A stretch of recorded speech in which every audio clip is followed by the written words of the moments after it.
Si Kashiwagi ay isang malungkot na binatang lalaki na naninirahan sa Japan, dahil ang kanyang bokal na ama ay nagpunta upang kumuha ng gatas, ngunit hindi na bumalik dahil pinili niya ang isang buhay ng paglalakbay sa mundo sa halip na palakihin ang kanyang anak.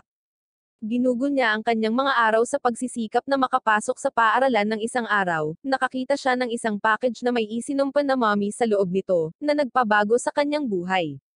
Ang package ay ipinadala ng kanyang ama, na talagang hindi karaniwan, dahil hindi niya talaga nakausap ang kanyang ama mula nang umalis siya. Sa pagbukas nito, nakita niya ang isang higanteng kabaong at isang sulat mula sa kanyang ama, na nagpapaliwanag na ang kabaong ay naglalaman ng isang cute na mommy na nakita niya sa Egypt, na napagpasyahan niyang ibigay kay Kashiwagi sa pag-asang maalagaan niya ito at tratuhin ito bilang pamilya. Si Kashiwagi ay nakakakuha ng mga nakakakilabot na flashback mula sa iba pang mga pagkakataon na pinadalhan siya ng kanyang ama ng mga iba't ibang bagay, na naging mga uhaw sa dugo na sinumpa, at nahihirapan siyang paniwalaan ang salita ng kanyang ama. Dinepensahan niya ang kanyang sarili ng isang plantsa upang labanan ang mommy, na malapit nang lumabas mula sa dumadagandong na kabaong. Gayunpaman, nang tuluyang bumukas ang pinto, nakita niya ang isang maliit na mommy sa loob. Naghihinala pa rin siya dito, at itinulak ito pabalik sa kabaong para selyuhan at ipadala pabalik sa Egypt. Nang mapansin niyang tumutulo ang likido mula sa ibaba, sa sandaling buksan niya muli ang kabaong, nakita niyang umiiyak ang mini mommy. Kahit na nagsimula siyang isipin na ang mommy ay hindi talaga mapanganib, nagpa siyang pinakamahusay na ibalik ito kung saan ito nanggaling, ngunit tumanggi ang mommy na pumasok sa kabaong at tahimik na nagmakaawa sa kanya na itago ito kapalit ng paggawa ng mga gawaing bahay. Nagdududa si Kashiwagi sa kakayahan nitong gumawa ng anumang gawain dahil sa laki nito, ngunit matapos makita ang panibagong luha sa mga mata nito, binigyan niya ito ng pagkakataon. Sinusubukan ng mommy ang lahat ng makakaya na magluto or maghugas ng mga pinggan, ngunit nabigo ng husto. Gayunpaman, sa oras na ito, lamambot ang puso ni Kashiwagi, at nagpasya siyang panatilihin ang mommy. Sinusuri niya ang lahat ng aklat na mayroon siya sa bahay tungkol sa kasaysayan ng Egypt, ngunit wala siyang mahanap na anumang kapaki-pakinabang na impormasyon tungkol sa maliliit, cute, at buhay na mga mommy. Ang kanyang pag-aaral ay nag-ambala ng kanyang aso na nagngangalang Pochi, na tumakbo sa kanya para yakapin. Nakita ito ng mommy at nainggit sa pagmamahal niya kay Pochi, kaya tumahol ito at tumalon sa likod ni Kashiwagi. Nataranta si Kashiwagi at sinubukang kunin ito, kung saan ibinaba niya si Pochi, nagalit ding tumahol sa kanya dahil sa selos. Mabilis niyang dinampot muli ang aso, at nagsimulang tumahol sa kanya ang dalawa para sa lahat ng kanyang atensyon, na nagpaunawa sa kanya na ang gusto lang ng mommy ay pagmamahal. Nagpasya siyang pangalanan muna ang mommy at pinangalanan itong Miken. Naiintindihan ito ng mommy bilang kumpirmasyon na makakasama niya si Kashiwagi, kaya napaluha siya sa kaligayahan at niyakap siya. Pagkatapos na ayusin iyon, sinubukan niyang painumin si Mika ng tubig, ngunit hindi niya ito magawa hanggang sa makakita siya ng takip ng bote na sapat na maliit para sa bibig ng mommy. Habang nilalamon ni Pochi ang pagkain nito, malungkot na tumitig si Miken, na dahilan kung bakit hinalukay ni Kashiwagi ang kanyang buong kusina para sa pagkain na maaaring magustuhan ni Miken. Hiniwa niya ang iba't ibang gulay, prutas, at karne sa maliliit na piraso at isa-isang inihandog kay Miken upang subukan kung alin ang kanyang kakainin. Sa panahong ito, natuklasan niya na si Miken ay mahilig sa shirataki noodles at kinakain ito kaagad. Ilang oras nilang ginagawa ang ehersisyong ito hanggang sa mapagod si Miken at makatulog na nakayakap kay Pochi. Kinabukasan, sinabi ni Kashiwagi sa kanyang kaibigan sa paaralan na si Tazuki ang lahat ng bagay, at iniimbitahan siyang umuwi para makipagkita kay Miken. Sa sandaling makapasok sila sa kanyang bahay, si Kashiwagi ay natakot nang makita si Miken na nakahiga sa mesa at nagsimulang magpanik, habang si Tazuki ay hindi maintindihan kung ano ang malaking bagay dito dahil ang mga mommies ay dapat na hindi buhay. Mabilis na binigyan ni Kashiwagi si Mika ng tubig, na naging dahilan upang bumalik siya sa kanyang cute at buhay na sarili. Naganhawahan, sinubukan ni Kashiwagi na ipakilala si Miken kay Tazuki, ngunit ang kanyang pagtitig ay nagpatakot kay Miken hanggang sa puntong nagsimula siyang manginig. Sinubukan ni Tazuki na abutin siya, ngunit gumapang si Miken palayo sa kanyang kamay at nagtago sa likod ni Kashiwagi. Humingi ng paumanhin si Kashiwagi sa pagiging mahiyain ni Miken, ngunit si Tazuki ay nagpakawalan ng nakakatakot ng ngiti at ipinahayag na nakita niya ang mommy na sobrang cute at gustong paglaruan siya. Habang umaalis, sinabi ni Tazuki na bibisita siya muli, ngunit pinatahimik ni Kashiwagi si Miken sa pamamagitan ng pagtiyak sa kanya na walang mangyayari. Kinabukasan, binigay ni Tazuki kay Kashiwagi ang kanyang mga English notes para kopyahin ito, dahil siya ay isang walang alam na babagsak sa klase kung hindi siya makatapos ng maayos sa susunod na pagsusulit. Mabait siyang nag-aalok na tulungan si Kashiwagi na mag-aral, at sinabing pupunta siya pagkatapos ng kanyang mga aktibidad sa club sa paaralan. Sa sandaling bumalik si Kashiwagi sa bahay, nakita niyang si Miken ay tuyo at nanghihina muli, kaya mabilis niya itong pinainom ng tubig. Sa sandaling bumalik siya sa normal, tinanong ni Kashiwagi kung umiinom ba siya ng tubig habang wala siya, na tumanggo naman si Miken. Nagpa siya si Kashiwagi na ipagpatuloy ang pag-iisip tungkol dito pagkatapos niyang gumawa ng hapunan, kung saan sinubukan ni Miken na tumulong sa pamamagitan ng paghawak ng kutsilyo, ngunit pinilit niyang kunin ito. Hinahangaan ni Kashiwagi ang kanyang determinasyon, at pinutol ang isa sa kanyang mga kutsilyo sa kalahati upang gumawa ng isang mas maliit na talem para kay Miken, na hawak niya at masayang tumatakbo. Binigyan siya ni Kashiwagi ng isang maliit na piraso ng pipino, na agad na sinimulan ni Miken sa paghiwa ng buong lakas. Habang naghihiwa, gamulong ang isa sa mga piraso, dahilan para sundan niya ito at madapa at mahulog mula sa counter. Sa kabila ng kanyang pagtalikod, nagsimulang magparamdam ang mga spidey senses ni Kashiwagi, at agad niyang inilunsad ang kanyang sarili kay Miken at hinawakan siya bago siya tumama sa lupa, na humahampas sa kanyang sariling mukha sa dingding sa proseso. Masama ang pakiramdam ni Miken sa pananakit sa kanya, at nagsimulang humingi ng tawad na may luha sa kanyang mga mata, na marahang pinunasan ni Kashiwagi habang sinasabi sa kanya na huwag umiyak. Ang kanyang patuloy na kabaitan ay naging dahilan upang makita ni Miken si Kashiwagi bilang isa sa mga gwapong dream boy sa anime. Pagkatapos maghanda ng hapunan, umupo si Kashiwagi kasama ang mga tala ni Tazuki upang kopyahin habang nanonood si Miken. Siya ay nabighani sa aktibidad ng pagbuklat ng mga pahina, at sinusubukang bumuklat din ng isang pahina sa kanyang sarili ngunit sa halip ay nauwi sa pagkulubot ng papel. Sinabihan siya ni Kashiwagi na huminto dahil ayaw niyang masira ang notebook ni Tazuki, ngunit ayaw niyang maging malungkot si Miken dahil dito. Ginugugol niya ang kanyang mahalagang oras sa paghahanda sa paggawa ng isang mini picture book para sa kanya. Pagdating ni Tazuki, nahuli niya si Kashiwagi dahil sa pagpapaliban ngunit wala siyang lakas ng loob na pag-alitan siya, pagkatapos niyang makitang ipinagmamalaki ni Miken ang kanyang bagong picture book. Pumunta si Kashiwagi sa kusina para dalhan siya ng merienda, naiwan ang takot na si Miken kasama si Tazuki, na tahimik na nakatingin sa kanya sa buong oras. Sa sandaling dumating si Kashiwagi na may dalang handmade pumpkin dessert, sinabi ni Tazuki kung gaano ito kaganda, na binibigyang kahulugan ni Miken habang sinasabi niya na mukha siyang talagang masarap na merienda ng mommy. Nag-aalok si Kashiwagi na magsharon siya ng ilang mga panghimagas para maiuwi ni Tazuki, at naiwan muli sina Miken at Tazuki. Tumakbo si Miken sa likod ng table vase at tumingin para bantayang mabuti si Tazuki. Habang nag-iisip si Tazuki ng mga paraan para hayaan siyang hawakan ni Miken, kumuha siya ng ilang dessert sa kanyang tinidor at inialok ito kay Miken ng nakangiti. Ito ay may kabaligtaran na epekto ng pagpapaiyak kay Miken, dahil nai-imagine niya si Tazuki na nagsasabing gusto niyang kainin ni Miken ang dessert para lumaki pa siya at para makain niya ito pagkatapos tulad ng isang tipikal na bully sa high school. Ang makitang takot na takot si Miken ay mas lalong gustong guluhin ni Tazuki ang mommy.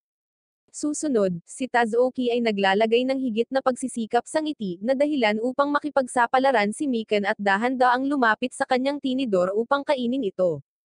Gayunpaman, bago siya makakagat, hinawakan siya ni Tazuki at nagsimulang pindutin siya upang subukang tanggalin ang kanyang benda, at tingnan kung ano ang nasa loob ngunit hindi niya mahanap ang dulo. Nahuli siya ni Kashiwagi sa akto, at tinapik niya ang kanyang ulo para ihulog niya si Miken at sinigawan siya na huwag tanggalin ang benda ni Miken dahil sinabi nito sa sulat ng kanyang ama. Sinabi niya na sa palagay niya ang mga benda ni Miken ay kung ano ang balat para sa mga tao, kaya hindi ito dapat buksan ni Tazuki maliban kung gusto rin niyang malaman kung ano ang mangyayari kapag binalatan ang isang tao. Ang pag-iisip na ito ay sapat na nakakatakot kay Tazuki, kaya masama ang pakiramdam niya at humingi ng tawad. Binigyan siya ni Kashiwagi ng isang piraso ng dog food, at sinabihan siyang gamitin ito para makabawi kay Miken. Nakaramdam ng kaba, humingi ng paumanhin si Tazuoki kay Mikan tungkol kanina at inialok ang dog food sa kanyang kamay. Nararamdaman ni Mikan ang kanyang tunay na damdamin, kaya tumakbo siya papunta sa kanya at kinuha ang pagkain ng aso. Sa halip na kainin ito, itinabi ito ni Mikan, hinawakan ang daliri ni Tazuoki, at sinimulang ipahid ang mukha dito. Ito ay ganap na natunaw ang puso ni Tazuoki, at sinabi niya kay Kashiwagi na si Mikan ay napaka-cute na hindi na niya maisip na guluhin pa siya. Matapos maayos ang lahat, umiinom sina Tazuoki at Kashiwagi ng tsaa habang kinakain ni Mikan ang kanyang dog food. Sinabi ni Kashiwagi kay Tazuoki na nalaman niyang natuyo muli si Mikan pagkatapos ng klase, at kailangan niyang dalhin si Mikan sa paaralan kung mangyari ulit ito. Tumawa si Tazuoki dahil sa tingin niya ay nagbibiro siya, ngunit pagkatapos ay napagtanto niya na siya ay lubos na seryoso. Gaya nga ng sinabi niya, pinapasok ni Kashiwagi si Mikan sa paaralan makalipas ang ilang araw. Sa panahon ng klase, patuloy na inilalabas ni Mikan ang kanyang ulo sa bag ni Kashiwagi dahil mayroon siyang mga seryosong issue sa attachment. Pagkatapos ng klase, ipinaliwanag ni Kashiwagi kay Tazuoki na kailangan niyang dalhin siya dahil natuyo siya ng sunod-sunod na 4 na araw, at hindi niya alam ang dahilan kung bakit. Ipinangako niya kay Mika na magpapanggap siyang stuffed toy, at hindi niya ipapaalam sa sino man sa paaralan na siya ay isang buhay na mommy. Sa mungkahi ni Tazuoki, inilagay ni Kashiwagi si Mikan sa loob ng kanyang mesa upang walang sino man ang aksidenteng masipa siya. Gayunpaman, si Mikan ay nauwi sa cute na pagbahing, na nagtapos sa pag-alerto kay Mugi, isang babae mula sa kanilang klase, na tuwang-tuwang nagtanong kay Kashiwagi tungkol sa kanyang mommy doll. Kinakabahang inilagay ni Kashiwagi si Mikan sa kanyang mesa para makita niya, at umaasa na hindi niya narinig ang pagbahin. Sa susunod na segundo, sinabi ni Mugi na hindi pa siya nakarinig ng bumahing na stuffed toy at nagtanong kung ano pa ang magagawa nito. Sinubukan ni Kashiwagi na kumbensihin siya na siya talaga ang gumawa ng bahing na iyon, ngunit sa halip ay umubo. Sinimulan ni Mugi na pindutin si Mikan dahil napakalambot niya, ngunit alam ni Kashiwagi na hindi nakakayanin pa ni Mikan, kaya pinigilan niya ito sa pagsasabing maaari niyang makuha ang stuffed toy kung gusto niya ito. Parehong nabigla sina Mikan at Tazuoki sa kanyang pahayag, ngunit nalaman kaagad pagkatapos na sinadya niyang tahiin si Mikan ng magkatulad na mga stuffed toys para sa kanya. Pagkatapos niyang magawa ito, biglang pumasok si Mugi sa kwarto, kaya napilitan si Mika na magpanggap muli sa kanyang pwesto sa tabi ng iba pang mga stuffed toy. Namangha si Mugi sa mga laruan, pumili ng isa, at umalis pagkatapos magpasalamat kay Kashiwagi. Nakahinga ng maluwag sina Kashiwagi at Tazuoki dahil nakaligtas na sila sa sitwasyon na iyon, hanggang sa napagtanto nilang ang stuffed toy na pinili ni Mugi ay ang aktwal na Mikan. Sinusubukan nilang subaybayan siya sa silid-aralan, ngunit napupunta sila sa ibang klase.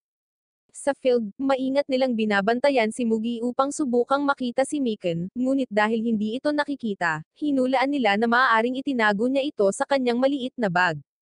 Nagpasya si Kashiwagi na tatapusin niya ang marathon sa lalong madaling panahon upang makalapit siya kay Mugi.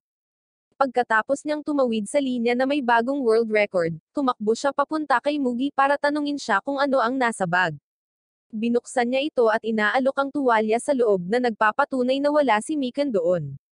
Samantala, si Mikan ay naiwan mag-isa sa locker ni Mugi sa silid ng pagpapalit ng dalaga, dahilan para mapaiyak siya. Nakita niya ang isang butas sa isang dingding, at inilalarawan ang kanyang sarili na gumagapang dito at hinahanap sina Kashiwagi at Tazuoki, na matutuwa na makita siya.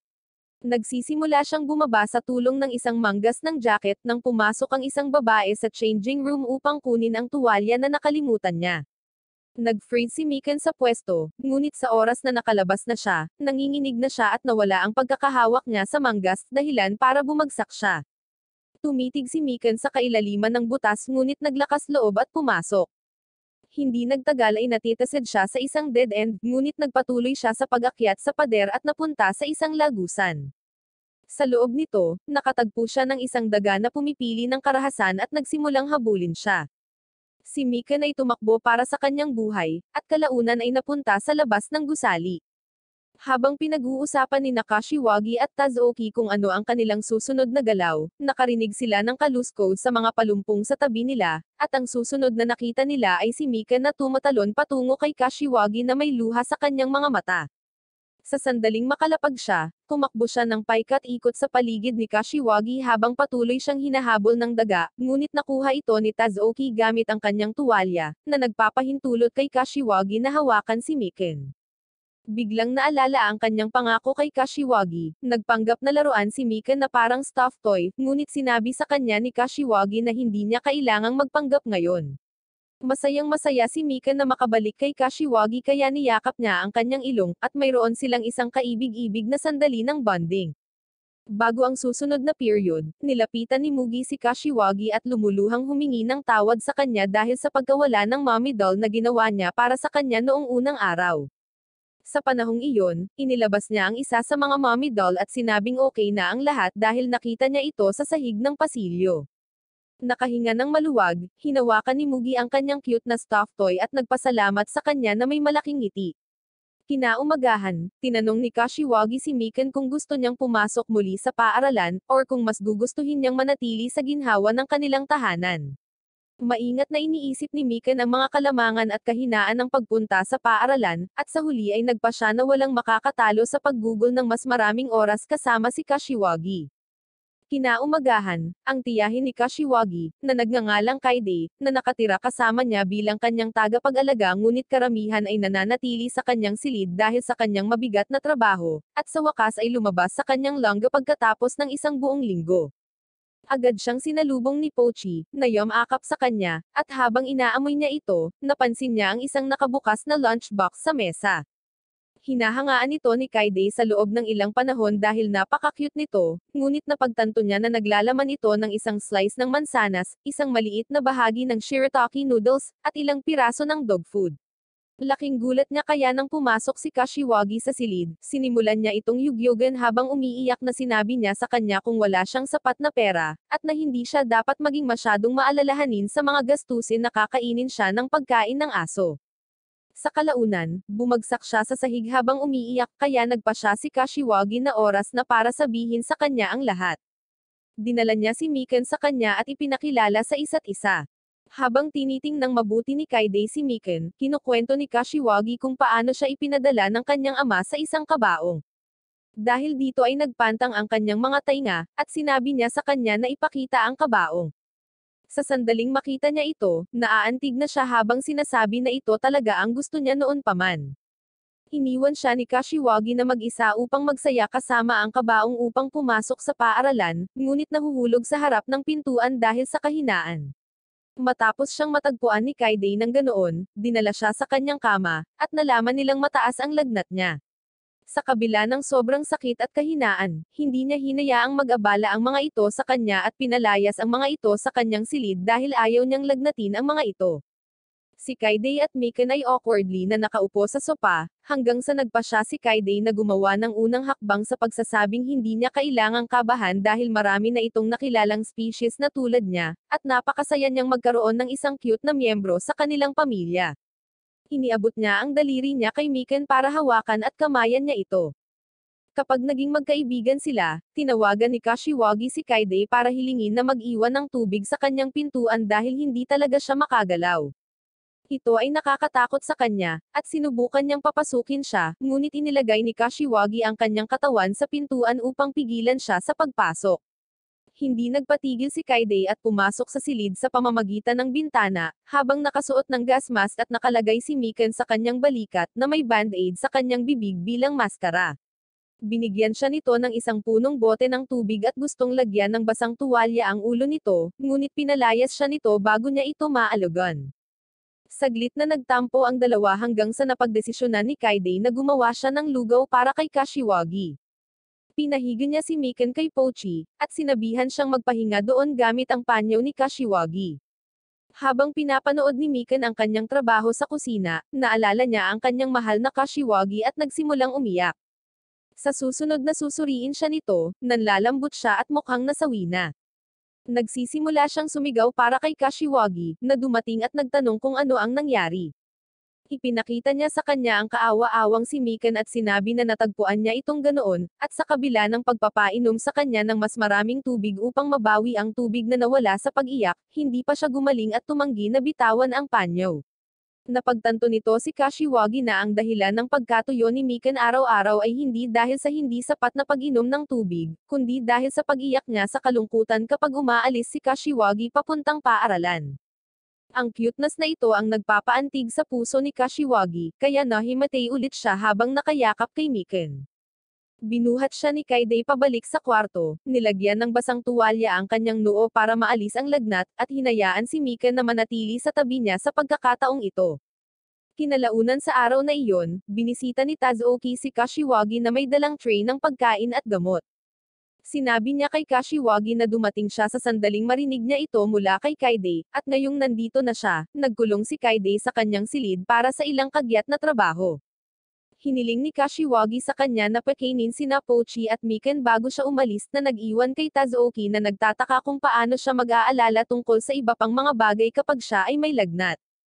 Kalaunan ng gabing iyon, nagsimulang umubo si Kashiwagi, na gumising kay Miken. Naalala niyang isinawsaw ni Kaide ang tuwalya sa isang mangkok ng tubig at inilagay ito sa kanyang noo, kaya sinubukan niyang hilahin ang tuwalya ngunit tuluyang nahulog sa gilid ng kama. Hindi niya ito mabuhat, umakyat siya ng mag-isa sa mesa at tumalon sa mangkok ng tubig upang sumipsip ng tubig. Sa sandaling nabasa siya, gumapang siya sa ibabaw ng noo ni Kashiwagi, na nagbibigay sa kanya ng instant relief. Ginugugol ni Miken ang buong gabi sa paggawa nito para masiguradong mahimbing ang tulog ni Kashiwagi. Kinabukasan, nagising si Kashiwagi na ganap ng gumaling, at bumalik siya sa dati niyang masiglang sarili. Masayang binati siya ni Miken ngunit nauwi sa pagbahing, inihayag na nagkasakit siya ngayon. Tinawagan ni Kashiwagi si Tazooki upang ipaalam sa kanya na laktawan niya ang isa pang araw ng pag-aaral dahil kailangan niyang alagaan si Miken, kung saan pinayuhan siya ni Tazooki na huwag masyadong gumalaw dahil baka magkasakit siya muli. Pagkatapos ng tawag, binalot ni Kashiwagi ng panyo ang nanginginig na si Miken, ngunit itinuro ni Miken ang labas. Sinabi ni Kashiwagi na hindi magandang ideya na lumabas dahil sobrang lamig, ngunit patuloy na pinipilit ni Miken na parang desperado siyang pumunta. Bumigay si Kashiwagi at dinala siya sa labas matapos siyang takpan ng scarf at sombrero.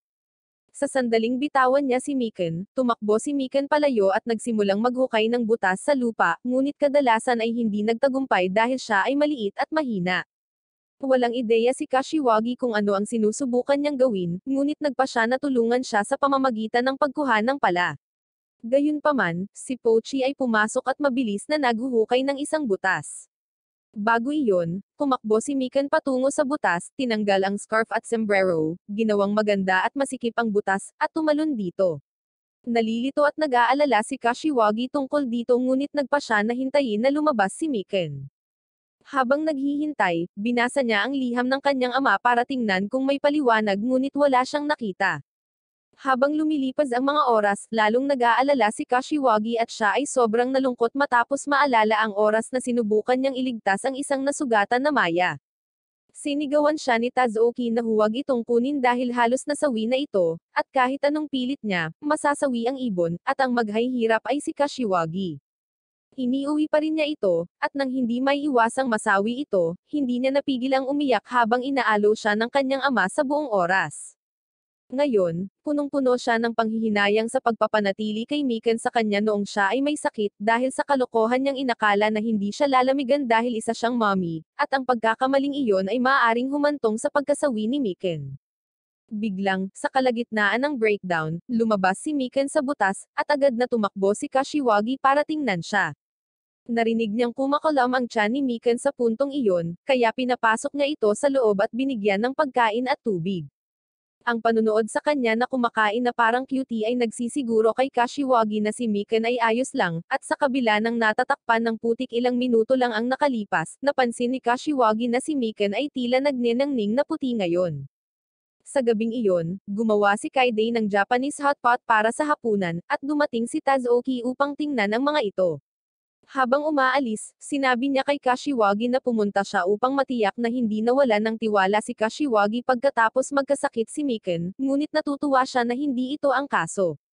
Sa sandaling kinumpirma ito ni Kashiwagi, ipinaalala ni Tazooki kay Kashiwagi na siya ay parang pamilya sa kanya at nagpaalam. Bago matulog ng gabing iyon, gumawa si Kashiwagi ng observations journal kung saan isinulat niya ang lahat ng nalalaman niya tungkol kay Miken, sa pag-asang matutulungan siya nitong malaman ang lahat tungkol kay Miken. Makalipas ang ilang araw, naglalakad si Tazuki pauwi pagkatapos ng abalang araw sa paaralan at trabaho, nang may mapansin siyang kakaiba. Bigla siyang huminto at tumingin sa ilaw ng kalye sa likuran niya, habang sinasabing alam niyang may sumusunod sa kanya at umalis na lang sila dahil wala naman siyang maibibigay sa kanila. Sa sandaling iyon, isang maliit na pulang nilalang ang lumabas mula sa likod ng ilaw ng kalye, at tinitigan siya na may sipon na umaagos sa ilong nito. Napagtanto ni Tazuki na ito ay isang batang demonyo, at ito ay magiging malaki at maskulado at masyadong maraming problema para sa kanya, kaya nagsimula siyang maglakad palayo. Gayunpaman, sinusundan pa rin siya ng batang demonyo, kaya binalaan siyang muli ni Tazuki at sinabihan siya na kung gusto niyang alagaan siya, dapat siyang pumunta sa bahay ni Kashiwagi na may pulang bubong dahil ang kanyang pamilya ay mabait sa lahat, kabilang ang mga demonyo. Tiniyak niya sa pulang demonyo na kapag nag-request siya, papakainin siya ni Kashiwagi. Tinanggo ng demonyo ang kanyang ulo na parang naiintindihan niya ito, na nagpaparelax kay Tazuki, na nagpatuloy sa kanyang pag-uwi. Sa sandaling nakauwi na siya, binati siya ng kanyang nakababatang kapatid na babae, si Sukio, at pinagsasabihan siya sa pag-uwi ng late na. Umakyat siya sa kwarto niya, pero pagbukas niya ng pinto, nakita niya ang batang demonyo na nakatayo sa labas ng bintana at nakatitig sa kanya habang nanginginig. Napansin ni Sukiya ang kakaibang ugali ng kanyang kapatid, ngunit walang sinabi si Tazuki, huminga ng malalim, at pumasok sa kanyang silid. Marahas niyang sinabi sa demonyo na kaya niya itong titigan hanggat gusto niya, ngunit hindi niya ito papapasukan at isara ang mga kortina. Kalaunan ng gabing iyon, umupo si Tazuki sa kanyang mesa para gawin ang kanyang takdang aralin ngunit na-curious siya, at nagpas siyang tingnan ng bintana para lamang makita ang batang demonyo na naroon pa rin na nilalamig. Sa wakas, pinapasok niya ang batang demonyo habang sinasabing isang gabi lang siya magstay dito. Pagkatapos bigyan ng tisyo ang demonyo para linisin ang sipon niya, pumunta siya sa kusina para malaman kung ano ang ipapakain sa kanya. Sa kalaunan, bumalik siya na may dalang isang tasa ng tsaa upang makita ang batang demonyo sa kanyang kama. Hinailan niya ito palabas ng kama dahil madumi siya, at sinabing kailangan niya munang maligo. Ang demonyo ay tumanggo ng oo, at dumiretso sa tasa ng kumukulong tsaa at tumalon sa susunod na segundo dahil siya ay nasunog. Mabilis siyang binigyan ni Tazuki ng ice pack para lumamig, habang tinutokso siya sa pagiging pinakawalang isip na demonyo na nabubuhay. Sa sandaling iyon, napansin ni Tazuki ang ilang mga galos sa mga kamay ng batang demonyo, na nagbabalik ng isang madilim na alaala, ngunit agad niyang ginulo ang kanyang sarili upang kalimutan ang tungkol dito. Kinabukasan, pinalayas ni Tazuki ang batang demonyo sa kanyang bahay na parang hindi niya talaga ito pinapahalagahan, at sinabihan siyang huwag nang babalik muli. Sa paaralan, sinabi ni Tazuki kay Kashiwagi ang lahat tungkol sa batang demonyo na sumunod sa kanya pauwi, na sinasabing siya ay naging dahilan ng pananakit ng ulo niya dahil sa kanyang mukha na hinahayaan siyang makatakas sa anumang bagay.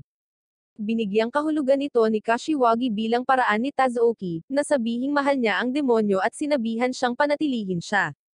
Naguguluhan si Tazuki kung paano siya nabibigyan ng payo ng kanyang kaibigan pagkatapos ng kanyang sinabi. Pagkaraan ng araw na iyon, bumalik si Tazuki sa bahay upang makitang muli ang batang demonyo sa labas ng kanyang bintana, kaya pinapasok niya ito, at sinabing isa pang gabi lang ito na magstay siya, at itinapon siya sa susunod na umaga. Ang pattern na ito ay nagpapatuloy sa loob ng maraming araw hanggang sa ang kanyang kapatid na babae, si Sukio, ay nagmungkahi na bigyan niya ng pangalan ang demonyo dahil matagal na niya itong inaalagaan. Pinipilit nito si Tazuki na tanggapin na ang batang demonyo ay nakatira sa ilalim ng kanyang bubong ngayon. Isang linggo matapos unang pumasok sa kanyang bahay ang batang demonyo, nagtaka si Tazuki kung ano ang kanyang nakaraan. Ipinagpalagay niya na baka siya ay pinalaya sa pagdiriwang ng Setsuban na nangyari 2 linggo na ang nakakaraan, na naglalayong itaboy ang mga masasamang tanda, ngunit mabilis na inalis ang posibilidad dahil ang batang demonyo ay masyadong marumi nang matagpuan siya ni Tazuki, at mayroong maraming mga lumang peklat sa kanyang katawan. Dahil sa mga pinsala niya, hindi komportable si Tazuki dahil ibinabalik ng mga ito ang masasamang alaala. Una niyang nalaman ang tungkol sa mga demonyo sa preschool ng kaibiganin niya si Kashiwagi, na palaging gumagawa ng mga kakaibang bagay sa labas ng mag-isa. Isang araw, natagpuan niya si Kashiwagi na nakikipaglaro sa isang batang demonyo, na ipinaliwanag sa kanya kung ano sila. Sa una, nakakatagpo lamang siya ng mga demonyo kapag kasama niya si Kashiwagi, ngunit hindi nagtagal, nakita niya ang mga ito ng mag-isa. Ipinaliwanag ni Kashiwagi na sinabi ng kanyang ama na ang mga demonyo ay nakikipag-usap sa isa't isa tungkol sa mga tao na tumulong sa kanila, at ang ibang mga demonyo ay lalapit lamang sa mga taong iyon. Isang araw, natagpuan niya ang isang sugatang sanggol na dragon na kanyang kinuha at sinubukang pagalingin ngunit nabigo. Ikinalulungkot ngayon ni Tazuoki ang kanyang desisyon, at nais niyang malaman ang higit patungkol sa mga sitwasyon ng mga nilalang na ito bago subukang pangalagaan sila. Matapos isipin ang lahat ng ito, marahas niyang sinabi sa kanyang demonyo na hindi niya sinang-ayunan na manatili siya sa kanyang bahay, kaya dapat na siyang lumabas. Hindi ito pinapansin ng batang demonyo at itinuro ang peklat sa braso ni Tazuoki, at pagkatapos ay itinuro ang sarili niya na parabang sinasabing kambal sila dahil pareho sila ng peklat. Pagkatapos nito, tumalon siya sa plato ng pagkain at nagsimulang kumain, na ikinadismaya ni Tazuoki na sumuko para sa araw na iyon. Kinabukasan, umuwi si Tazuoki para makitang masama ang loob ng demonyo habang hawak ang stuffed toy ni Mika na ibinigay sa kanya ni Kashiwagi. Sinabi ni Tazuoki na maaari niyang itago ito kung gusto niya, ngunit sa halip ay itinapon ito ng demonyo at nagpabuntong hininga, na nagpaunawa kay Tazuoki na hindi niya talaga alam kung paano basahin ang kanyang pag-uugali. Dinala niya ang demonyo sa bahay ni Kashiwagi, at ipinakilala ng mga lalaki ang demonyo at si Mikan sa isa't isa, na tahimik na nakatingin sa isa't isa. Sinabi ni Tazuoki kay Kashiwagi ang tungkol sa insidente ng stuffed toy kung saan nahulaan ni Kashiwagi na gusto ng demonyo na gamitin ni Tazuoki ang laruan upang makipaglaro sa kanya. Tapos pinapanood nila ang dalawang cutie na nagtitigan. Nang si Mikan sa wakas ay gumawa ng unang hakbang sa pamamagitan ng paghakbang pasulong, ang demonyo ay agad na umatras at pagkatapos ay humakbang ng isa pa kapag si Mikan ay muling humarap. Sa kalaunan, si Mikan ay tumakbo patungo sa demonyo, na tumangging hayaan siyang makalapit hanggang sa pareho silang mapagod. Habang hinahabol pa rin ng demonyo ang kanyang hininga, dahan-daang lumapit si Mikan sa kanya at tinapik siya. Mukhang nagkaintindihan sila, at binigyan ng demonyo ng thumbs up si Mikan. Kaagad, nagsimulang tumakbo si Mikan habang hinahabol siya ng demonyo, na napagtanto ni Tazuoki at Kashiwagi na naglalaro sila ngayon ng tag. Sumali rin si Pochi, at pinapanood ng mga lalaki ang pagiging magkaibigan nilang lahat. Pagkatapos ay tinanong ni Kashiwagi si Tazuoki kung ano ang ipapangalan niya sa demonyo, kung saan sinabi ni Tazuoki na hindi niya ito kailangan ngunit natigilan siya sa sarili nang mapansin niyang matamang nakatingin sa kanya ang demonyo. Bumigay siya sa mga puppy dog eyes na iyon at nagpa siya na tawagan siyang Conrad. Upang ipagdiwang ang sandali, nag-organisa si Kashiwagi ng isang hand-rolled sushi session kung saan dapat mag-bonding ang lahat habang gumagawa ng sushi. Si Kashiwagi ay isang dalubhasa na karaniwang gumagawa ng likhang sining sa pangalan ng sushi, habang sina Tazuoki at Conrad ay may mahirap na simula. Pagkatapos ng tulong ni Kashiwagi, gumawa si Conrad ng kumpletong sushi roll, na ipinagmamalaki niyang ipinakita kay Tazuoki at pagkatapos ay biglang itinulak sa kanyang bibig. Naasar si Tazuoki, ngunit itinuro ni Kashiwagi na iniligtas ni Conrad ang kanyang pinakamahusay na role para ibigay sa kanya, kaya pinasalamatan siya ni Tazuoki. Sa huli, si Tazuoki ay gumawa ng Conrad-designed role para kay Conrad, at si Kashiwagi ay gumawa ng Mikan-designed role para kay Mikan. Nauwi sa pag-iyak si Mikan matapos itong makita, habang si Conrad ay nagbibigay ng thumbs up kay Tazuoki pagkatapos ng bawat kagat upang ipakita ang kanyang pagpapahalaga. Bago umalis, binigyan ni Tazuoki si Kashiwagi ng isang bungkos ng mga tala kung ano ang ipapakain sa isang mommy na bata kung sakaling kailanganin niya ng tulong kay Mikan, na tiniyak kay Kashiwagi na si Tazuoki ay may buong intensyon na panatilihin si Conrad. Kinagabihan, nadatna ni Tazuoki si Conrad na natutulog habang niyayakap ang Mikan stuffed toy. Sa pagkakita nito, kailangan niyang aminin sa sarili niya na medyo cute si Conrad, at umiiwas lang siya sa demonyo dahil natatakot siyang mawala siya tulad ng pagkawala niya sa dragon. Kung mangyayari ito, wala itong pananagutan kundi sa kanya. Isang araw sa paaralan, patuloy na inilalabas ni Mikan ang kanyang ulo sa bag ni Kashiwagi gaya ng dati, sa kabila ng pagsasabi niyang huwag na. Iminumungkahi ni Tazuki na simula ni Kashiwagi na sanayin si Mika na manatili sa bahay ng mag-isa dahil 2 buwan na ang nakalipas, at mas magiging madali ang buhay kung hindi niya kailangang mag-alala palagi tungkol sa pagtuklas ng iba kay Miken. Pagkakuha ng payo ni Tazuki, nagpasya si Kashiwagi na simulan ang pagsasanay ni Miken sa pamamagitan ng pamimili, at iwanan si Miken na mag-isa sa bahay sa loob ng kalahating oras. Ipinangako niya kay Mika na kapag nakaya niyang hindi umiyak habang wala siya, babasahin niya ito ng 2 bedtime story sa gabing iyon. Ang pag-iisip na ito ay nagpasaya sa kanya kaya nagsimulang sumayaw si Miken. Kinuha ito ni Kashiwagi bilang berdeng senyales at tumakbo palabas ng bahay para mabilis siyang makabalik. Samantala, nagkaroon ng malaking takot si Mugi sa isa sa mga lorwang butiki sa paaralan, sa kabila ng pagiging walang takot sa mga kay-takot-takot na insekto. Natuwa siya matapos makahanap ng bagong crop shop. Ngunit pag-uwi niya, may nakita siyang dragon sa kanyang silid. Nakatitig siya sa nagagalak na maliit na dragon, habang ginalugad nito ang kanyang silid hanggang sa wakas ay pumikit siya at sumigaw ng tulong. Sinubukan ng dragon na mag-alay ng kapayapaan sa pamamagitan ng pagbibigay sa kanya ng isang tupa na stuffed toy, ngunit sa halip ay tumakbo siya palayo at nahulog sa hagdan. Lumipad ang dragon patungo sa kanya upang tingnan siya, ngunit sinubukan niyang tumakbo sa kanyang ina para lamang malaman na wala siya sa bahay. Pagkatapos ay nagsimula siyang maghagis ng mga bagay sa dragon upang pigilan itong lumapit, at kalaunan ay hinampes ito ng mesa.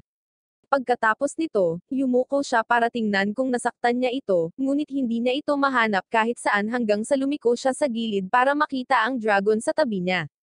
Tinatakot nito ang kaluluwa sa labas ng kanyang katawan, at tumakbo siya palabas ng bahay at nabangga si Kashiwagi, na nagmamadaling umuwi.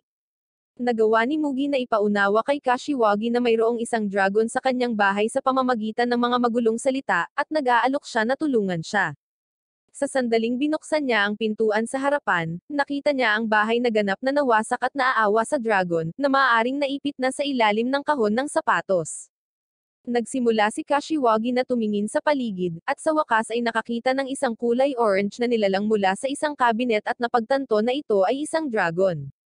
Sa sandaling makita ito ni Mugi, nawala muli siya sa kanyang sarili at sinubukang tumakas ngunit napatid ang kanyang paa sa isang aparador. Sa panahong ito, sinenyasan ng dragon si Kashiwagi na nahulog si Mugi sa hagdan at nasaktan ang kanyang tuhod. Pagkatapos nito, tinanong niya ito tungkol dito at sinabing tila nag-aalala ang dragon sa kanya. Dahil dito, binalikan niya ang mga naunang sandali sa ibang lugar, at napagtanto niya na sinusubukan ng dragon na maging palakaibigan sa simula pa lang. Nagsimula siyang umiyak at humingi ng paumanhin sa paggawa ng mga kakilakilabot na bagay sa dragon. Binigyan siya ng dragon ng bulaklak para ay pakitang okay lang siya, pagkatapos ay inalis niya ang takot niya sa mga dragon at niyakap ito. Pagkatapos nito, inanyayahan siya ni Kashiwagi at ang dragon sa kanyang bahay upang makipagkita kay Miken. Tinawag din niya si Tazuki para sorpresahin ang dragon, dahil gusto niyang makakita ng isa mula pa noong bata pa siya. Habang papunta doon, tinanong ni Mugi kung close siya kay Tazuki kahit sa labas ng paaralan, na sinagot niya na sila ay matalik na magkaibigan mula pa noong preschool. Kahit noong bata pa siya, madalas wala ang kanyang ama, at iniiwan siyang mag-isa sa bahay kapag tapos na ang preschool. Tila naintindihan ito ni Tazuki at tiniyak na hindi siya nag-iisa nang hindi direktang ipinapakita ang kanyang tunay na intensyon. Nanatili siya sa tabi ni Kashiwagi sa lahat ng mga taon na ito at ipinakitang nagmamalasakit siya sa sarili niyang paraan, kaya naman alam niyang may mabait puso si Tazuki, kahit na tinatakpan niya ito ng hindi maganda na panlabas.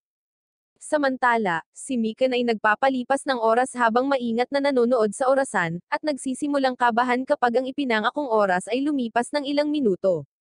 Maya-maya, narinig niyang bumukas ang pintuan sa harap, kaya tumakbo siya papunta dito para batiin si Kashiwagi, ngunit natigilan siya sa kinatatayuan matapos makita si Mugi at ang dragon sa kanyang bag.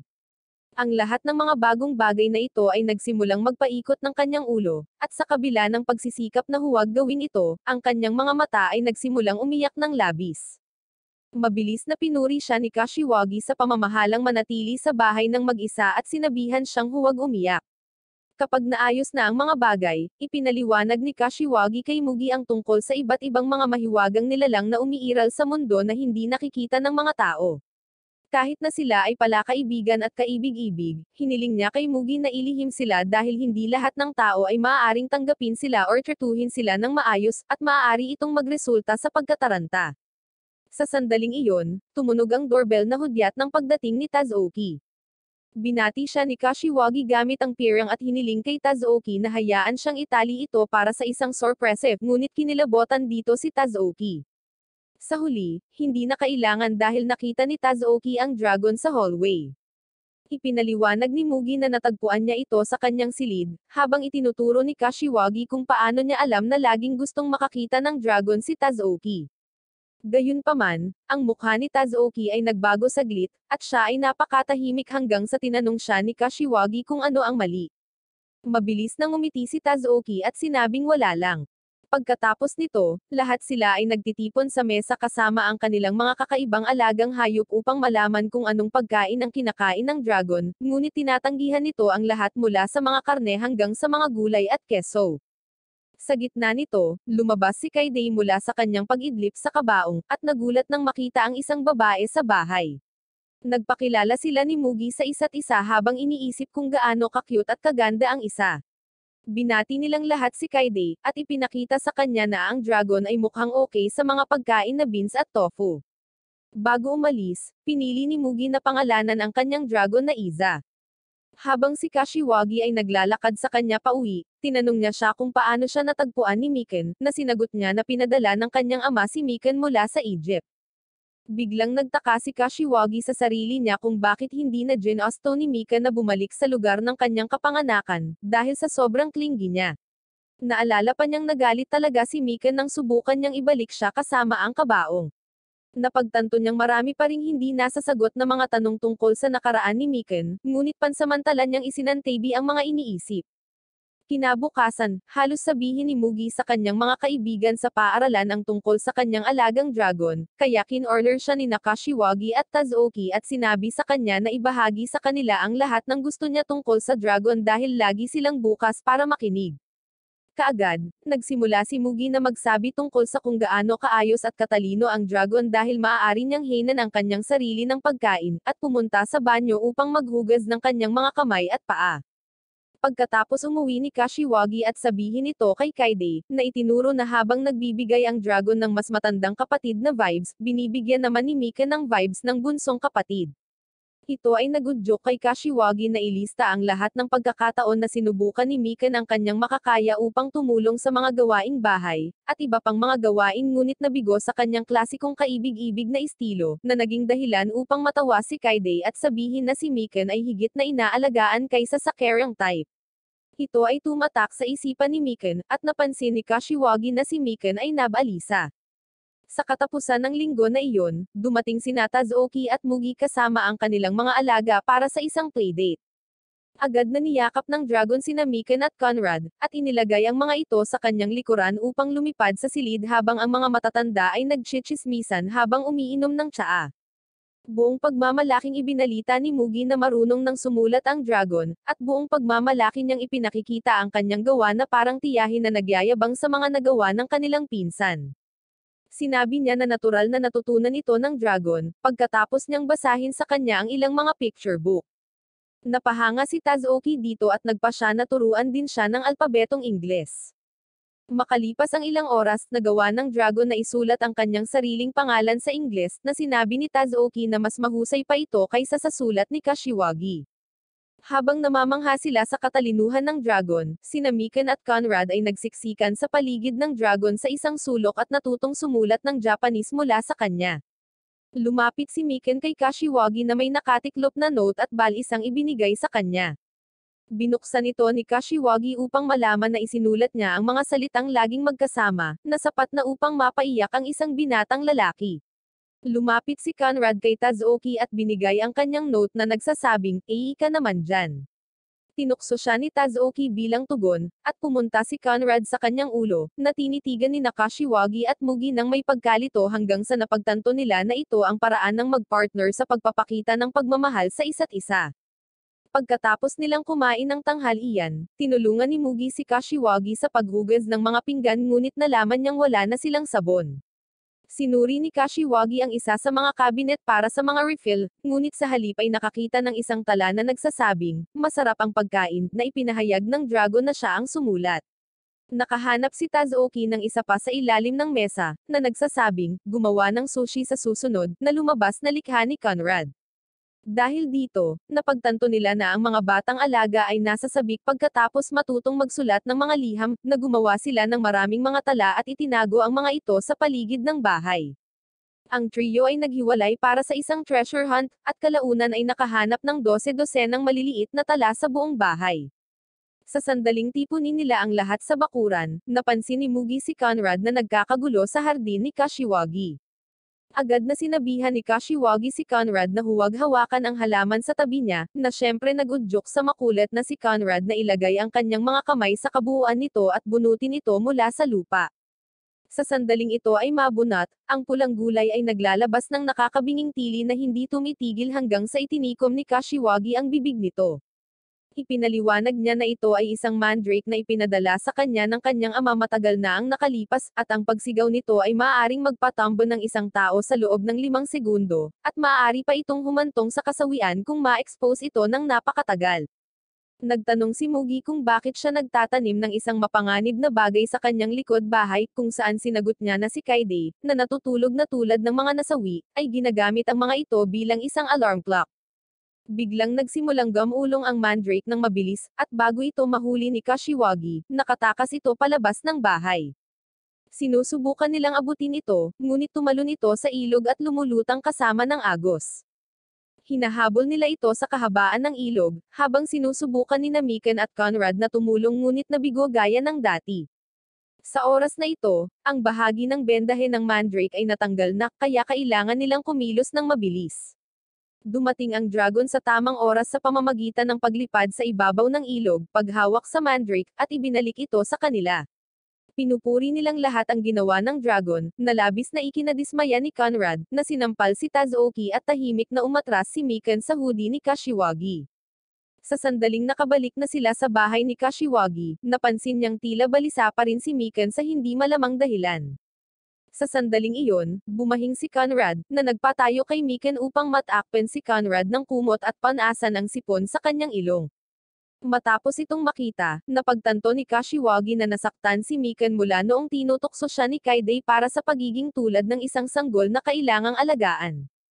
Hindi ito napansin ni Kashiwagi hanggang ngayon, ngunit unti-unting lumalaki si Miken. Tinapik niya ang ulo ni Miken at tinawag itong isang mabuting bata, na agad namang nagpasigla muli sa maliit na mommy. Makalipas ang ilang araw, nabangga ni Kashiwagi ang isang estudyante sa hallway na mukhang kaawa-awa at bumagsak sa ibabaw niya. Hindi nagigising ang lalaki, kaya binuhat siya ni Kashiwagi hanggang sa rooftop kung saan hinihintay siya ni Miken, Tazuki, at Mugi naman ang halyan. Kapag nakaakyat na siya sa hagdan, wala na siyang lakas na hawakan ang lalaki, kaya lumusob si Mugi at binuhat niya ang lalaki, naiwan si Tazuki na natulala sa kung gaano kalakas silang dalawa.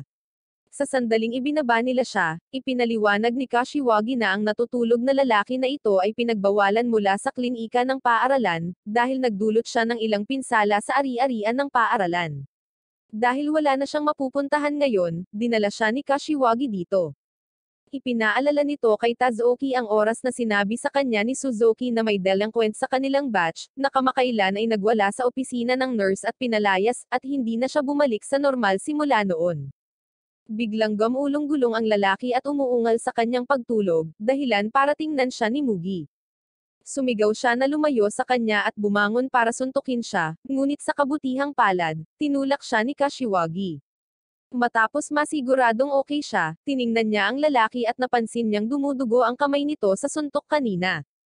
Kaya't tumakbo siya para tulungan siya, ngunit itinulak siya ng lalaki pabalik at sinabihan siyang huwag siyang guluhin.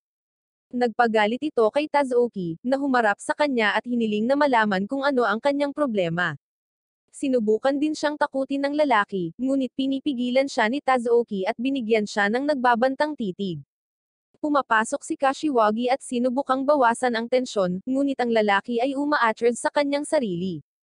Kahit sinong normal na tao ay hindi na muling makikipag-usap sa lalaking iyon, pumunta si Kashiwagi sa kanyang silid-aralan upang tingnan siya muli.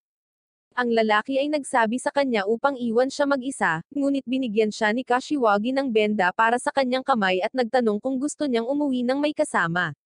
Habang ang iba ay nakatitig sa kaganapan na ito ng may pagkabigla, ang kanyang kahangahangang kabaitan ay nagpapagulo sa lalaki upang sumang-ayon siya, at sabay silang umalis sa paaralan. Sa kanilang daan, ipinaliwanag ng lalaki na nakatira siya sa isang kondo ng mag-isa, dahil pinalayas siya ng kanyang mga magulang dahil sa paulit-ulit niyang pagsira sa lahat ng mga bagay-bagay. Siya ay nag-aangkin na may mga masamang panaginip araw-araw, na naging dahilan upang siya ay kumilos ng ganito, na humantong kay Kashiwagi na hulaan na siya ay natitisid sa pasilyo dahil hindi siya nakakakuha ng sapat na tulog. Iminumungkahi niya sa lalaki na subukan at gamutin ang kanyang problema sa pagtulog, ngunit tumugon siya na ang mga doktor ay walang ideya kung ano ang sanhi nito at sumuko na sila. Idinagdag niya na gumagamit siya ng mga protection na talisman upang maiwasan ang mga masamang panaginip, ngunit kahit na iyon ay hindi gumagana. Nakuha nito ang atensyon ni Kashiwagi, na humiling na makita ang mga talisman dahil ang paggamit ng masyadong marami ay maaaring magdulot ng higit na pinsala kaysa sa kabutihan. Nararamdaman ng lalaki ang tunay na kalikasan ni Kashiwagi, kaya't dinala niya ito sa kanyang bahay kung saan ipinakita niya ang kanyang silid kung saan ang bawat pulgada ay natatakpan ng mga talisman. Ibinaba ni Kashiwagi ang karamihan sa kanila at ipinaliwanag niya na marami siyang talisman na hindi niya kailangan. Halimbawa, mayroon siyang mga talisman laban sa mga mahiwagang nilalang na tinatawag na bako, kapag sila ay dapat na kumakain ng mga masamang panaginip para sa kanya. Pagkatapos ay binigyan niya ang lalaki ng isang drawing ng bako, at sinabi sa kanya na ilagay ito sa ilalim ng kanyang unan sa gabi. Nagsimulang magmukhang mas kalmado ang lalaki sa presensya ni Kashiwagi, kaya nagpakilala si Kashiwagi, pagkatapos ay ibinahagi ng lalaki na ang kanyang pangalan ay Dai. Pagkatapos ay binigay ni Kashiwagi sa kanya ang kanyang numero ng telepono, at sinabihan siyang tumawag sa tuwing kailangan niya ng anuman dahil palagi siyang naruroon. Nang maglaon ng gabing iyon, inilagay ni Dai ang drawing ng bako sa ilalim ng kanyang unan, at iniisip kung gaano kagaling si Kashiwagi. Nakonsensya siya sa muntik niyang pagsuntok kay Mugi, at nagpas siyang humingi ng tawad sa kanyang inasal kay Kashiwagi at sa kanyang mga kaibigan. Pagkatapos ay nakatulog siya at hindi nagigising hanggang sa makalipas ang ilang oras na ikinagulat niya dahil matagal na siyang hindi nakatulog ng mahimbing. Iniisip niya kung gumagana ba talaga ang drawing hanggang sa makakita siya ng kakaibang nilalang sa kabilang side ng kwarto niya, na kumakain ng kakaibang hamog na umiikot sa kwarto niya. Ito ay nagpatakot sa kanya, kaya gumapang siya sa ilalim ng kanyang kumot at tinawag si Kashiwagi upang sabihin sa kanya na may dumating na kumakain sa kanyang kaluluwa. Nagmamadaling pumunta si Kashiwagi sa kanyang bahay upang tingnan kung ano ang nangyayari, at agad na nakilala ang nilalang na isang bako. Tuwang-tuwa niyang hinawakan ito para yakapin at tiniyak kay Dai na ito ay ganap na hindi nakakapinsala, pagkatapos ay nag-aalangan niyang hinawakan ito. Pagkatapos nilang maupo, ipinaliwanag ni Kashiwagi na ang bako ay talagang bihirang makita dahil sila ay napakaliksi at kadalasang tumatakbo bago sila makita ng sinuman. Ngunit sa anumang kadahilanan, ang bako na ito ay tila desidido na kainin ang mga panaginip ni Dai. Ang lahat ng impormasyong ito ay mas nakakalito lamang kay Dai, na naging dahilan upang mapagtanto ni Kashiwagi na hindi siya kailanman tumitingin sa anumang kakaibang nilalang. Kaya pinakilala niya si Miken. Kinabukasan, pinilit ni Kashiwagi na manatiling gising sa paaralan dahil ginugol niya ang buong gabi sa pakikipag-usap kay Dai tungkol sa lahat ng bagay na ito. Sinabi niya kay Tazuki at Mugi ang lahat tungkol sa nangyari, kaya gusto nilang makita ang malambot na bako. Pumunta silang tatlo sa klase ni Dai para i-check siya, pero parang hindi siya pumasok. Hindi siya nagpapakita sa susunod na 3 araw, dahilan para mag-alala sila. Kapag wala siya sa pang-apat na sunod-sunod na araw, gayunpaman, sa sandaling ito, siya ay nagpapakita at binati si Kashiwagi na may napakalakas na tawa at kapansin-pansing hindi na lumalakad at nagsasalita na parang zombie. Ang bawat tao ay nakatingin sa pagkamangha dahil siya ay tila ibang-iba. Ipinaliwanag ni Dai na natulog siya sa loob ng 3 araw at nagising lamang siya sa hapon sa araw na ito, kaya nagpasya siyang pumunta para sa anumang natitira sa araw ng paaralan. Siya pagkatapos ay time na humingi ng paumanhin para sa muntik niyang pagsuntok kay Mugi, ngunit inihayag ni Mugi na siya ay napatawad na niya pagkatapos sabihin sa kanya ni Kashiwagi ang tungkol sa kanyang mga kalagayan, at umaasa siya na siya ngayon ay makaka-move on at makakatulog ng maayos. Pagkatapos ay inanyayahan nila siya sa tanghalian, na buong pasasalamat niyang tinanggap. Gayunpaman, ito ay humantong sa isang masakit na awkward na sitwasyon kung saan si Dai at Tazuki ay nag-iisa sa rooftop na si Miken lamang ang nagsisilbing buffer. Sinisikap ni Dai ang kanyang makakaya na itago ang kanyang takot at pagkabahala na nanatili pagkatapos siyang harapin ni Tazuki, habang pinapanatili ni Tazuki ang kanyang karaniwang pag-uugali at distansya. Dumating sina Kashiwagi at Mugi nang maging masyadong makapal ang tensyon sa pagitan ng dalawa, na nagdulot ng matinding ginhawa sa dalawa. Sinimulang itulak ni Miken ang kamay ni Tazuki patungo kay Dai, ngunit binawi niya ito habang sinasabing makikipaglaro siya sa kanya mamaya. Nagsimulang tumahol si Miken at hinawakan muli ang braso ni Tazuki, at hindi binibitawan kahit napilit niya itong hinihila. Hinulaan ni Kashiwagi na sinusubukan ni Miken na makipagkamay sina Tazuki at Dai, na pinatunayan niyang tama sa pamamagitan ng paulit-ulit na pagtahol pagkatapos ng mungkahi. Hindi siya tumitigil sa pagtahol hanggang sa bumigay ang dalawa at magkamayan. Sa wakas, ang lubos na cuteness ni Miken ang nagpapasaya sa lahat at naging magkaibigan. Nang maglaon sa araw na iyon, lahat sila ay nagkikita sa bahay ni Kashiwagi, kung saan ang lahat ng kakaibang nilalang ay nagkakilala.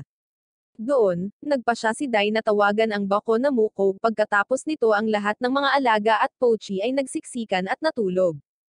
Kinunan sila ni Kashiwagi ng litrato, at pagkatapos magtanong si Tazuki, ipinaliwanag niya na para ito sa mga tala ng pagmamasid na iniingatan niya kay Miken upang masubaybayan ang kanyang paglaki at pagunlad. Kinabukasan, sinabi ni Dai kay Kashiwagi na napagpasyahan niyang simulan ang kanyang bagong kabanata ng may mabuting kalagayan, sa pamamagitan ng paghingi ng tawad sa nurse at sa mga gurong pinag-abala niya. Sinabi ni Kashiwagi na ang lahat ay salamat kay Muko, ngunit iginiit ni Dai na ang kalahati nito ay salamat kay Kashiwagi, na nagkaroon ng puso at pasensya na marinig ang kanyang sasabihin at hinayla siya mula sa kanyang kawalan ng pag-asa. Pinagwalang bahala ito ni Kashiwagi at sinabing, syempre, gagawin niya ito dahil magkaibigan sila, na sobrang ikinatuwa ni Dai dahil hindi pa siya nagkaroon ng mga kaibigan noon. Isang araw, narinig ni Mugi ang dalawang kaina-hinalang lalaki na nag-uusap tungkol sa pangangaso sa isang batang demonyo na nakita sa pagdiriwang ng Setsuban. Sa sandaling bumalik siya sa bahay, nakita niya si Conrad sa kanyang kwarto kasama ang dragon.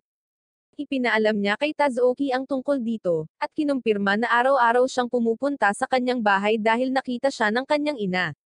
Nakumbinsi nito si Tazuki na kailangan nila ng mag-aalaga sa mga alaga nila habang wala sila. Pinag-isipan ito ni Kashiwagi ng ilang sandali at ipinahayag na may iniisip siya na tatanungin niya sa susunod na araw, habang tinitiyak sa iba na mapagkakatiwalaan ang taong ito. Kinabukasan, dinala sila ni Kashiwagi sa isang shrine upang bisitahin ang isang nagsasalitang estatwa ng monghe na tinatawag na Jiz, at masaya niyang sinabi sa kanila na gusto niyang makasama ang mga nilalang na ito. Sinasabi niya na medyo malungkot na mag-isa dito, kaya nagagalak siya na alagaan ang mga ito. Bukod kay Tazuki, ang iba ay tila nabigla nang makita ang isang Buddhist monghe na nagsasalita na estatwa, at tinanong nila kung kilala rin ito ni Tazuki. Ngumiti si Tazuki at sinabing noon pa siya pumupunta dito sa shrine, kaya kilalang kilala niya ang mga estatwa na ito. Sinabi ni Jiz sa iba na medyo malapit siya kina Kashiwagi at Tazuki, na madalas na naghuhugas ng kanyang likod at nagiiwan din sa kanya ng mga pagkain bilang alay. Parehong magalang na nagpapakilala sina Mugi at Dai nang maagaw ang atensyon ni Dai kay Muko, na lumabas mula sa mga palumpong, halos lumuwa ang mata nito, kaya naglakad si Dai para kunin siya habang si Conrad, gaya ng dati, ay tumalon sa ulo ni Jiz at sinimulang hampasin ito.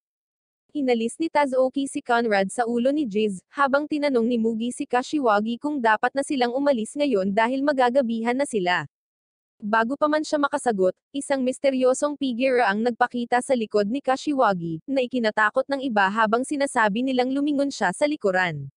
Ngunit bago pa niya magawa ang anuman, hinawakan siya ng misteryosong figure mula sa likuran at mabilis na lumipad palayo sa loob ng templo. Takot na takot ang lahat, ngunit si Dai ay nagpakita ng lakas ng loob at hinabol siya, na sinundan ni Mugi. Bago niya mapigilan ang mga ito, agad na binuksan ni Dai ang mga gate, at sa kabila ng takot, sinisigawan niya ang figure na iwan si Kashiwagi. Ngunit sa kanyang pagtataka, naabutan niya si Kashiwagi na nakaupo sa harap ng taog ito na umiinom ng tsaa. Sinabi sa kanila ni Kashiwagi na ang babaeng ito ang Diyos ng templong ito, at pinayagan niya silang lahat na magpahinga sa loob ng ilang sandali. Parehong humihingi ng paumanhin sina Dai at Mugi sa pagtawag sa kanyang mga pangalan at pagpasok ng hindi kumakatok, ngunit sinabihan sila ng Diyosa na huwag mag-alala. Sinundan din sila ni Tazuki dala ang lahat ng mga bagahe, at umupo sila para uminom ng tsaa. Napagpasyahan nila na ito ang pinakamahusay na pagsasaayos para sa ngayon dahil ang lugar na ito ay bumaba sa daan pabalik mula sa paaralan, at kung sino man ang magtanong sa kanila, maaari silang magsinungaling na sila ay bibisita sa shrine. Bigla nilang naalala na kailangan din nilang pumasok sa paaralan, at umalis sila. Sa tanghalian, magkasama silang nakaupo sa rooftop habang nakikipag-usap sa isa't isa, at dahan-daang nakikilala ni Dai sina Mogi at Tazuki. Sa una, tila medyo malayo ang loob ni Tazuki sa kanya, ngunit sa lalong madaling panahon ay naging close din siya sa kanya, habang nagsisimula silang mag-usap tungkol sa kung ano ang ginagawa ng kanilang mga pamilyar sa shrine. Sinabi ni Kashiwagi kay Mugi na dapat silang magsama-sama at gumawa ng isang apple pie para sa kanilang lahat na makakain ng magkasama, at agad na sumang-ayon si Mugi, na sinasabing mahilig siya sa pagbabalat ng mansanas. Nang maglaon sa araw na iyon, lahat sila ay tumungo sa shrine kung saan kinuha nila ang kanilang mga pamilyar, ngunit si Muko ay tila nasa isang medyo mapaglarong mood dahil hindi niya pinahintulutan si Conrad na bumalik kay Tazuki. Napagtanto ni Kashiwagi na si Miken ay mukhang medyo basang-basa at malambot ngayon, at maging ang mga bendahe ay mas malambot. Tinanong niya si Miken kung natuwa ba siya, at agad na tumanggo si Miken bilang pagsang-ayon habang nagpasya silang lahat na umuwi. Kinaumagahan, lahat sila ay dumating muli sa shrine kung saan ibinaba nila ang kanilang mga pamilyar habang si Kashiwagi ay nagpapasalamat muli sa Diyosa ng shrine sa pag-iingat sa kanila. Pagkatapos ay nagpaalam siya kay Miken at nangakong babalikan siya sa sandaling matapos ang kanilang klase. Ang mga pamilyar ay agad na nagsimulang maglaro at magsaya sa ilalim ng mapagbantay na mata ng Diyosa. Gaya ng nakagawian, si Conrad ay tumatakbo sa buong lugar habang si Muko ay sinusubukang harangan ang kanyang landas ng paulit-ulit. Habang ginagawa ito, hindi sinasadyang tumakbo si Muko sa pangunahing pinto, na bumukas ng kaunti. Sapat na iyon nang makita ni Miken ang isang kulisap na gumagapang sa labas, at napalitan ang kanyang pagkamausisa habang nagmamadali siyang lumabas upang tingnan ito. Nagawa niyang makalabas sa siwang ng pinto at umupo bago binuhat ang kulisap at pinaglaruan ito. Samantala, hindi napansin ng Diyosa ang pagkawala ni Miken ngunit nakita niya ang bahagyang nakabukas na pinto, kaya't bumangon siya at isinara ito, at napagsarahan ang kawawang Miken sa labas. Natakot siya at nagsimulang umiyak at kumatok sa pinto, ngunit malinaw naman, hindi ito sapat na malakas, at hindi nagtagal ay napagod siya. Biglang may narinig siyang paparating kaya agad na tumalon si Miken at nagtago sa likod ng tabla, hinihintay na umalis ang lalaki. Pagkatapos noon, dahan-dahan niyang sinubukang lumabas ngunit napunta sa isang demonyong pamilyar na kamukha ni Conrad. Tinanong ng demonyo si Miken kung siya ay naliligaw, ngunit nalito si Miken na siya si Conrad at naisip niyang gusto niyang bumalik sa loob ng shrine ng magkasama, kaya tumanggo siya. Gayunpaman, dinala ng demonyo si Miken sa labas ng shrine at palayo sa kagubatan. Habang umuulan, binigyan siya ng demonyo ng payong ng dahon habang si Miken ay tumitingin sa shrine ng may pananabik, nalilito kung bakit aalis si Conrad sa shrine, at hindi niya alam na komportableng natutulog si Conrad sa tabi ng iba pang pamilyar. Biglang binilang ng Diyosa ang mga pamilyar at napagtanto na nawawala si Miken, ngunit huli na ang lahat dahil nasa loob na siya ng kagubatan. Habang naglalakad, biglang huminto ang demonyo nang lumabas ang isang nine-tailed fox mula sa mga palumpong at tumingin sa maliit na mommy bago lumakad palayo. Nagsimulang tumingin-tingin si Miken sa paligid, nagmamasid sa kanyang paligid nang makita niya ang isang grupo ng mga mahiwagang nilalang at espirito na nagpapakita at nawawala sa loob ng malakas na ulan. Habang hinahanap ng Diyosa si Miken sa labas, dinala siya ng demonyo sa loob ng kagubatan at sa loob ng isang puno, na siyang tahanan ng demonyo. Kumuha siya ng tuwalya at pinunasan si Miken, habang ibinabalik ng mommy ang pabor. Sinabi ng demonyo kay Miken na dapat siyang manatili dito hanggang sa tumigil ang ulan, ngunit hindi ito maintindihan ni Miken at naisip na sinasabi sa kanya ng demonyo na hindi na siya makakabalik. Nagsimula siyang umiyak na ikinabahala ng demonyo habang mabilis niyang kinuha ang isang kumikinang na kabute upang patahimikan siya. Unti-unting napagtanto ng demonyo na nagkaroon ng hindi pagkakaunawaan, at si Mikan ay hindi nawala ngunit nais lamang bumalik sa shrine. Sinabi niya sa mommy na huwag mag-alala dahil ibabalik niya ito sa shrine pagkatapos ng ulan. Samantala, si Jiz at ang Diyosa ay nag-aalala tungkol sa nawawalang mommy habang hinahanap nila si Mikan sa paligid ng shrine. Nalungkot ang Diyosa at nagsimulang umiyak nang biglang may narinig siyang ingay, at lumingon siya at nakitang tumatakbo si Mikan palapit sa kanya. Agad niya itong hinawakan ng buong pagmamahal at sinimulang yakapin, habang ang demonyo ay nagpaalam sa kanyang bagong kaibigan at tumakbo pabalik sa loob ng kagubatan. Nang maglaon ng gabing iyon, sinabi ng Diyosa kay Kashiwagi ang tungkol sa nangyari ngayon, at tinanong niya si Mikan kung nagkaroon siya ng pagkakataong magpasalamat sa demonyo, ngunit umiling si Mikan sa pagkabalisa. Nang maglaon ng gabing iyon, gayunpaman, naglagay si Mikan ng isang maliit na liham sa tabi ng shrine, na natagpuan ng demonyo habang natutulog si Mikan kasama si Kashiwagi. Nang gabing iyon, pagkatapos maligo si Tazuki, ang kanyang kapatid na babae ay nagmamadaling pumasok sa kanyang silid na umiiyak at nagreklamo na si Conrad ay kinain muli ang kanyang cake. Mukhang nagulat siya, ngunit sinabi ng kanyang kapatid na babae na ito ang ika-9 na beses na ginawa ito ni Conrad sa kanya. Nangako si Tazuki na haharapin ito at sinabi kay Conrad na hindi niya magagawa ang lahat ng ito habang naninirahan sa kanyang bahay, at sinabihan siyang kumilos ng may paggalang sa mga miyembro ng kanyang pamilya. Kung hindi, hindi siya welcome dito. Tila walang pakialam si Conrad dahil nakatulog na lang ulit siya, habang si Tazuki ay bumantong hininga at natulog na rin. Kinaumagahan, nang magising si Tazuki, napagtanto niyang may nangyari at tumalikod upang malaman na nawawala si Conrad sa kanyang karaniwang lugar. Kinalaunan ng hapong iyon, nagkita-kita ang magkakaibigan sa rooftop para mananghalian habang ipinapakita ni Dai sa kanila ang sulat na iginuhit ni Muko para sa kanya. Natutuwa dito si Kashiwagi, na sinasabing ang lahat ng mga pamilyar ay natututo kung paano magsulat ng maliliit na titik at nagsasaya sa mga Crayola, ngunit lumalabas na ang dragon ay hindi nakakasulat ng anumang mga titik ngunit mahusay sa pagguhit ng mga bagay tulad ng mga mansanas. Napansin ni Kashiwagi na medyo malungkot si Tazuki, at nagtanong kung maayos ba ang lahat dahil hindi man lang niya dinala si Conrad sa shrine ngayon.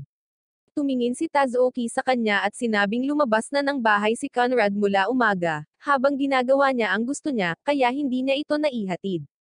Nang gabing iyon, nang bumalik si Tazuki mula sa paaralan, tumakbo ang kanyang kapatid na babae mula sa kusina at tinanggap siya pabalik bago ipinakita sa kanya ang isang plato ng sushi, na sinasabing para kay Conrad iyon dahil gusto niyang humingi ng tawad sa pagsigaw sa kanya kahapon.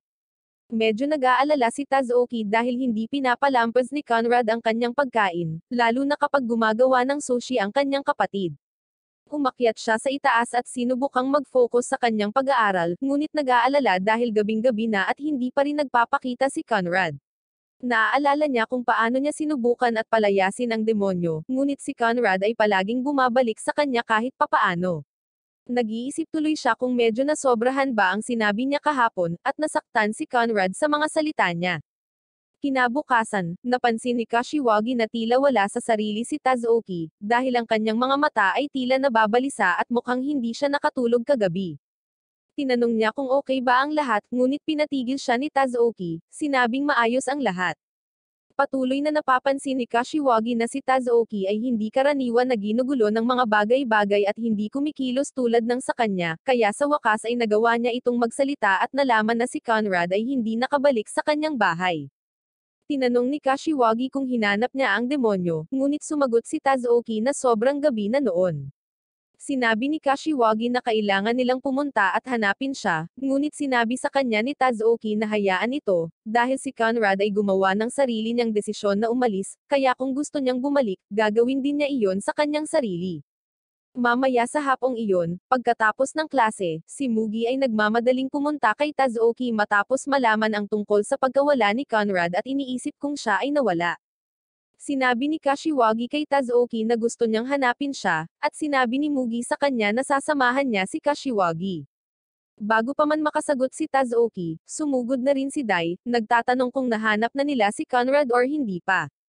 Sinabi ni Tazuki sa kanilang lahat na umalis na, dahil hindi nila naiintindihan kung paano gumagalaw si Conrad, at umalis sa silid-aralan habang iniisip ni Kashiwagi kung ano ang gagawin ngayon ni Tazuki. Bumaba si Tazuki sa hagdan at nagsimulang mag-flashback sa oras na nailigtas niya ang isang maliit na dragon na pamilyar, at tumatakbo palayo sa isang lalaki na gustong saktan siya. Bigla siyang bumalik sa realidad nang may dumaan na mga tao sa tabi niya, at napagtanto niya na kailangan niyang hanapin ang kanyang maliit na demonyo. Samantala, si Kashiwagi at ang iba ay bumisita sa shrine at tinanong ang iba pang mga pamilyar kung nakita nila si Conrad, ngunit lahat sila ay umiling.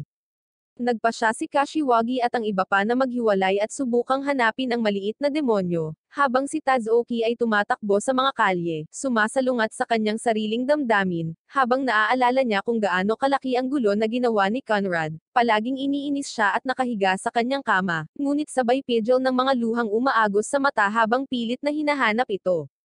Bigla, nakita siya ni Kashiwagi at nagtanong kung okay ba ang lahat nang biglang may nakita silang maliit na demonyo sa ibabaw ng bubong.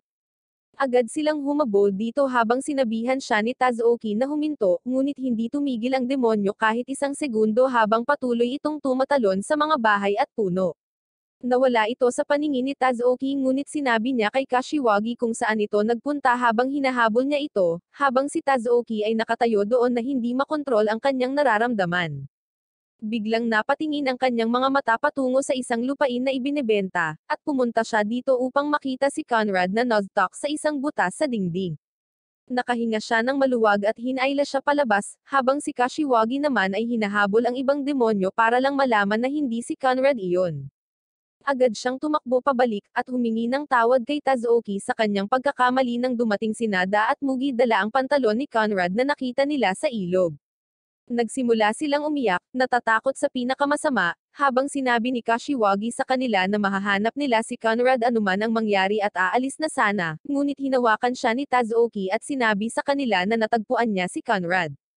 Mamaya, silang lahat ay tumungo sa shrine upang kunin ang iba pang mga pamilyar, at pagkatapos nito, umuwi sina Tazuki at Conrad. Sa daan, sinabi ni Tazuki kay Conrad ang tungkol sa kanyang kawalan ng kapanatagan at kanyang nararamdaman, at sinabi sa kanya na malugod siyang manatili sa kanya dahil sila ay pamilya. Nagdadala ito ng mga lumang alaala kay Conrad, habang naaalala niya kung gaano niya kagusto ang pakiramdam ng isang taong nag-aalaga sa kanya, at nagsimula siyang umiyak ng walang tigil. Ang susunod na umaga ay medyo makulimlim habang patuloy na umuulan, ngunit nang bumalik si Kashiwagi mula sa paaralan, nakakita siya ng isang mahiwagang package na naghihintay para sa kanya.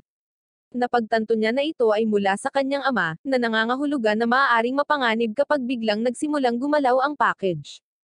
Nagpasya siyang gawin ang lahat ng pag-iingat sa kaligtasan, nang biglang nagsimulang mag-doorbell si Tazuki. Sinabihan siya ni Kashiwagi na bumalik sa ibang pagkakataon, ngunit pumasok lang si Tazuki sa may hardin at pinilit si Kashiwagi na buksan ang pinto. Siya ay pumasok sa loob habang si Kashiwagi ay armado ng isang baseball bat sa tabi ng mga pamilyar na kumukuha din ng anumang bagay na maaari nilang gamitin bilang sandata.